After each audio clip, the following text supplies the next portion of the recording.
સમાચાર બનાસકાંઠામાંથી કે જ્યાં અમીરગઢમાં મામલતદારના બનાવટી સહી સિક્કાથી કરોડોનું કૌભાંડ થયું હોવાનું સામે આવ્યું છે। જી હા, મામલતદારના ખોટા સહી સિક્કા કરી 50થી વધુ લોકોને ઉમરકોટમાં જમીનના હુકમો આપી દેવાયા અને લાભાર્થીઓ પાસેથી અઢી લાખ રૂપિયા લઈ કરોડોનું કૌભાંડ આચર્યું, જેને લઈ અજાણ્યા શખ્સો સામે પોલીસે ગુનો નોંધ્યો છે। તો બીજી તરફ ઉમરકોટ ગામના અરજદારોએ તંત્ર પર આક્ષેપ લગાવતા કહ્યું કે તંત્ર ભૂમાફિયાઓ સાથે મળીને જમીન પચાવી પાડવા માંગે છે। મહત્વનું છે કે 25 દિવસ પહેલા જ એક લાભાર્થી હુકમ થયેલી જમીનનું પંચનામું કરાવવા મામલતદાર કચેરીમાં જતા સમગ્ર મામલો ખુલ્યો, ત્યારે મામલતદારે તપાસ હાથ ધરી હતી, જેમાં જમીનના તમામ હુકમો ખોટા સાબિત થયા હતા। 70 વર્ષથી અહીંયા રહીએ છીએ। 70 થી 80 વર્ષ બાપ દાદાની વખતની પેઢીની અહીંયા ભાઈ ગ્રામ પંચાયતને પુરાવા है, मामलदार ऑफिसना पुरावा है, તમામ પુરાવા હાઈકોર્ટ में स्टे भी चालू હતો।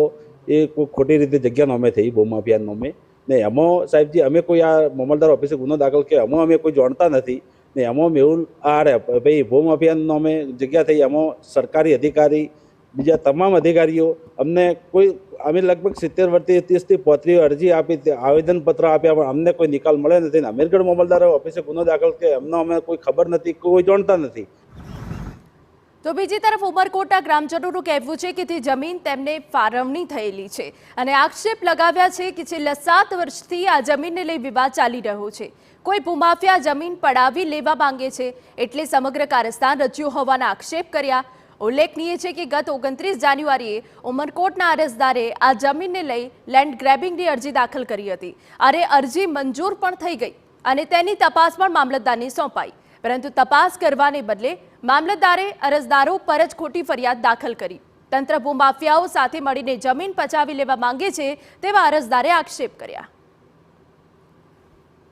મહાદેવી ઉમરકોટ સરકારી જમીન ફાળવણીના ખોટા બનાવટી હુકમો બનાવી મામલતદાર કચેરી અમીરગઢના હોદ્દાના સિક્કાઓ તથા કચેરીના ગોળ રાઉન્ડ સીલ તથા મામલતદારશ્રીની ખોટી સહી કરી અને એક પ્રકારની છેતરપિંડી આચરવાનો પ્રયત્ન કર્યો છે। એ બાબત છે એ મામલતદારશ્રી અમીરગઢના ધ્યાને આવતા ત્યારબાદ કલેક્ટર સાહેબ દ્વારા અને તથા અન્ય અધિકારીશ્રીને તેમને જાણ કરતા કલેક્ટરશ્રી દ્વારા તેમને અધિકૃત કરતા તેમના દ્વારા અમીરગઢ પોલીસ સ્ટેશનમાં ફરિયાદ દાખલ કરવામાં આવી છે। હુકમ થયેલા બાબતનો અમારે ધ્યાન ઉપર આવતા અને એ હુકમને અમે રેકર્ડ સાથે ખરાઈ કરતા આવો રેકર્ડ અમારે ત્યાંથી થયેલો નથી અને અમારા સહી સિક્કા નથી, જેથી આ રેકર્ડ અમારે ધ્યાન ઉપર આવતા અમે પોલીસ સ્ટેશનમાં ફરિયાદ નોંધાયેલી છે અને પોલીસ વિભાગ તરફથી જે ફરિયાદ સંદર્ભે આગળની કાર્યવાહી કરશે એ સંદર્ભમાં આગળના જે છે કોઈ સમાચાર તમને પછી પ્રોવાઈડ થશે।